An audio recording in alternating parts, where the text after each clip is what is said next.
Oh, hey friends, and welcome back to another episode of Engagement Academy, the only show that's going to teach you which way is up when it comes to what does it actually mean to drive engagement? How do you do it? How do you think about it? How the heck do you deal with your difficult executive, burned out managers, and employees who just don't seem to care? I'm your host, Christie, a formerly disengaged employee, overwhelmed people manager, and revenue-obsessed executive myself that at times could be a little scary. And I quit the stuff to create this show all about helping you and HR have the tools and new ways of thinking to understand what's actually going to work. My kids are home from summer, which means we are spending a lot of time at the YMCA where they go into kid care for a second. We go swimming. I work out, hustle to respond to all of you on LinkedIn and plan the show. And I've started working with a few companies to help them drive engagement. And we've gotten off to quite the bang. But if your kids are home from summer and you're working a lot, make sure you pause and take a second and just be present. Because for me, quitting my job helped me realize how much I wasn't able to do that before. And I didn't need to quit my job to do that. I just needed to make the conscious decision to stop what I'm doing for a second, look into their eyes and say, have I told you how much I love you lately? Have I told you how much I love that freckle on your cheek? Today, I want to talk about your HR budget. You are never going to drive engagement if you have no budget. It's literally impossible. And the more of you that I talk to, one of my opening questions is, how much budget do you have? And you say, none.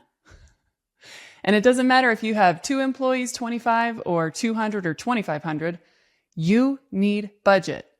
I will spend the rest of my life helping executives understand that 1 + 1 = 2 so that I can get ahead of the discussion for you, as many of you as possible. But when HR doesn't have a budget, and I'll tell you what to spend it on in a second and how to think through using it, when you don't have a budget, it's like being asked to drive your car from New York City to California with no gas. And your executive is like, why aren't you there yet? And you're thinking, what? I can't make this thing move. That's like trying to move the engagement needle without having money or budget to make investments in the business, strategic investments. It's not for Grubhub gift cards and virtual happy hours. That stuff is nice and fine, but we've talked about the employee hierarchy of needs. That's much higher in the pyramid. Your people need managers who don't traumatize them, and your all hands to not be boring, and your leaders to be approachable. So starting today, I want you to shift this in your mind. You must believe this if you're ever going to convince your executive. You are not a cost center. You never have been. A cost center is how we describe in business a department that doesn't bring in revenue. It's a necessary evil. It's something that you just have to have. Technically, every department is a profit center because somehow everyone's job ladders up to a reason to exist so that the business can move forward. So technically, there's no such thing as a cost center in my mind. You are not only not a cost center, you are the ultimate profit center or a revenue driver, okay? And if you're thinking, but I don't sell, I don't do the things that are in the front of the business that help us get customers or help us get new business, you're right. There are other departments like sales, marketing, engineering, or if you're in other industries, your frontline employees, your actual locations, if it's restaurants, if it's hospitals. Sure, those are revenue drivers. Those are areas and departments where people make money for the business. But whose job is it to make sure those people can show up and do their best work? Whose job is it to find and fix the broken moments of the employee experience so that those people care about their work, they do a great job, they help one another, they're collaborative, they're innovative, they work well together, they do the right thing, which makes them more productive, which makes customer interactions better, which brings in more business. It's your job to make sure everyone has what they need and feels taken care of in a way that they want to stay at the company. Turnover is very expensive. So on average, replacing an employee can cost between 1/2 to 2 times their annual salary. So for example, if an employee earns $80,000 a year, the cost to replace them can be as high as $160,000. And if you're thinking, how the heck did you come up with that number, woman? Well, the figure includes not just recruiting expenses to go find another person, the time spent for the salary of your recruiter and the software that they use in their time to go find another person, but this factors in lost productivity, onboarding of the new person. It takes a while for someone to get up to speed to where they're high functioning in their role, and the impact on team morale. So given that the average annual voluntary turnover rate in the US is approximately 20%, a company with 100 employees and an average salary of $50,000 could spend up to $2 million per year on turnover costs, okay? This is why it's like penny wise, pound foolish for your executive to not get that you are the epicenter for revenue. And it's okay. I have a script in the show notes for you to ask for budget, okay? We'll talk about that in a second. Investing in HR is a must. And for companies and executives that I'm working with who say, I can't afford that, I very politely say, with all due respect, then you can't afford to be in business. And you're never going to get to the revenue. And it's no wonder that revenue is always out of reach, because the people whose job it is to bring you in the revenue, they're suffering. And your HR team is over there in the corner. They can do nothing. They have both arms tied behind their back because you won't let them send surveys. You don't believe them when the data comes back and they have ideas for fixing things, and you won't give them budget to do anything. You won't give them budget to make investments in what it's like to work at your company. So back to what your job is. Your job is to take great care of those in your care, which is basically everybody. When you get great at surveys by watching my other content, reach out to me if you want to know what to go watch or if you have questions. When you get great at listening to your workforce and learning how to prioritize what they're saying and what to work on against the employee hierarchy of needs from Gallup, you're going to have the answers to the disengagement test. But you can't go take the test if you have no money. You need budget for experts and coaches and outside help, continued learning for yourself, tools across different teams and making investments to make things better, faster, easier, and experiences. Let's talk about experts. Your managers need training, your executives need coaching, and your all hands very likely needs a revamp. Employees need to learn how to run more productive meetings and the way that the projects get logged. Like maybe there's a mass company project management training that needs to happen if you don't have project managers. I've seen a lot of patterns in my career where people don't know how to do certain skills that you would be surprised take up a lot of time and effort and brain space. When we're in wandering meetings, I would have loved to get a training to understand how to run an effective meeting. I would have loved to learn how to use Trello better as a company, or Asana or Monday.com or whatever project management software you're using. Bring in outside experts. You can't fix everything, and you're also not a deep expert in everything. When your employees say that they feel like their manager doesn't care about them as a person and they haven't received recognition in the last 7 days, that's when it's time to bring in a recurring monthly training and some kind of outside expert to help train them on soft skills and how to be a leader, because a lot of managers are the high performer who got promoted and there's no training after that. It's just like, good luck. 70% of what drives disengagement is what happens on teams, and it's caused by your managers. 70%. So not training them and not having the money to invest in raising them up as coaches instead of these overlords operating in their own little fiefdoms, wreaking havoc on everyone, that's not going to get anyone to revenue or to allow you to sleep at night or your executive to be very happy. There's lots of fractured moments in the employee experience at every company, but they can be fixed a lot faster at your company when you bring in outside help. A lot of you are an HR team of 1 or 2. Not only do you not have budget, you're like the last to get headcount.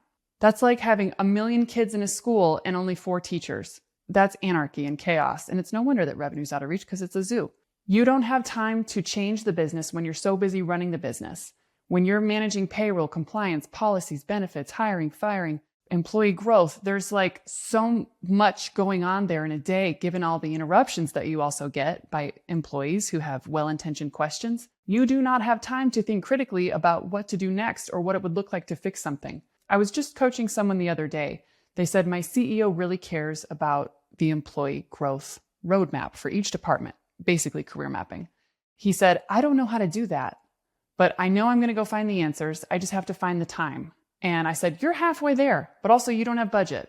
You might hire in someone in a fractional way to come in and do that with and for you to help you go faster. And he was like, yeah, I don't have any budget. So we talked about that. I gave him my script. And he also reported back that the CEO responded really well to what he had to say. So that's another nudge to check the show notes for my script. When it comes to your continued learning, you've probably been in HR for a few years or you're new, but I have to imagine you feel incredibly isolated. And you maybe don't have HR friends at other companies that you can talk to and compare notes and say, how would you solve for this? And you definitely haven't had time to brush up on the latest best practices. So you need budget for communities, like paid, real, legit HR communities. I am building one. It's going to be launching next month. It's literally called Engagement Academy. It's like I've been getting you ready for it this whole time. You need paid communities, paid courses, and you need to attend HR conferences where there's workshopping and networking. You need to continue learning your craft. Having an executive who doesn't want you to get better at what you do is like kind of goofy. If they're like, go do career mapping, and you're like, yeah, can I go to an event to like learn how? And they're like, no. It's like, What? You need to make investment in tools. So when a survey reveals that, for example, your onboarding isn't great, it might be because that old PowerPoint that you made a couple years ago, which was just fine and worked awesome for those first few hires, it's not getting the job done. And people are feeling not prepared. They don't know your company acronyms. They don't understand the mission, the vision. They don't really get how they ladder up into the bigger picture. They don't understand who your customers are. It's time to maybe invest in an LMS. You have to have freedom to make investments and make choices to help your company scale. What got you here isn't going to get you there, especially if you're getting bigger, or even if you're just adding products and services. Your company needs different types of tools to have a great employee experience. And then lastly, just to expand on experiences, the studies that I've found show that employees, the whole company must get together twice a year. A lot of executives say, we can't afford that, to which again, I say, then you can't afford to be in business. Unless your employees have explicitly said, please don't make us get on a plane, we don't want to. You need to make the opportunity for everyone to connect. You must create this situation for everyone to come together, especially if you're remote or hybrid, for these super crucial bonding moments to get everyone clear on why the company exists, how they fit into the bigger picture, and so they can make friendships across teams. All of this drives higher productivity, trust in the leadership team, and longer tenure, which leads to more revenue. Because remember, turnover is expensive. So if you do get budget and you don't know what to spend it on, those are 4 categories. Your employees should be guiding where you should be spending your money because they'll tell you what's getting in the way of doing their best work. And then you get to go fix it. That's why your career doesn't feel rewarding, or why you feel crazy laying awake in bed at night, wondering why you're not able to do what you thought you'd be able to do. You love people. You're so empathetic. It's your superpower. Why is this so hard? Because you have no budget. Because your department's super small. Because you can't drive engagement with no money and 2 hands tied behind your back and maybe a leg. You're not crazy and you need budget. The trick to asking for budget in a way that your executive is likely to hear you is to relate it back to revenue. You need to learn to speak revenue. In my community-led course that I'm launching, I will teach you how to speak fluent revenue. I'll have a LinkedIn Live coming up to teach you a couple of the 4 of the 10 top metrics for you to be able to talk about churn, EBITDA, ARR, MRR, all the language that executives use to give each other signals that something's not right. When you can get on their level and use those same words and talk about what you need, man, your career is going to take off. So here's an example of how you could ask for budget. So in the script I'm going to give you in the show notes, here's just an example. There's lots of placeholders for you to swap out what you're asking for and what they care about, but you do need to build a relationship with your executive in a recurring one-on-one to figure out what keeps them up at night. I'm going to read this to you directly from the script. Hi, executive name. I'd like to discuss increasing our budget for leadership development programs and how it aligns with our goal for improving customer satisfaction. By investing in these programs, we can enhance the skills of our leaders, which will lead to better team performance and ultimately improve our customer service. For example, companies that invest in leadership development see a 20% increase in employee engagement, which translates to better customer experiences. This investment will help us maintain our competitive edge and achieve higher customer satisfaction ratings. Thank you for considering this request. I believe this strategic investment will significantly contribute to our goal of improving customer satisfaction. Are you going to say exactly that? Probably not. But did you hear in there how that's a lot different than, can I have money? Or how am I supposed to do this with no money? Or I'm sorry, I can't get this thing done. I suck at my job. Like, that's how it comes across, and no more. I'm so glad you listened to this show because you really aren't going to recognize yourself in a year to 2 years to 3. My gosh. You got in early and let's freaking go. It is time for you to be able to do your job with both hands untied and the leg that was tied up. You're going to drive engagement with the right tools. You're going to have budget. You're going to have proper headcount. You're going to know how to think about solving for engagement at your unique company because nobody can teach you how to drive engagement. No one can tell you how to drive engagement, not even me. Your employees will tell you. I'm teaching you how to go get that information and how to think critically about what to do with it next. Stop reading blog posts saying 7 ways to drive engagement. They're vague and unhelpful. Get off a webinar that's not giving you tactical, actual next steps. If anyone's talking about optimization and making sure that your internal comms are smooth and that you have a good rollout, don't read that stuff. Don't listen to it. It's not helpful.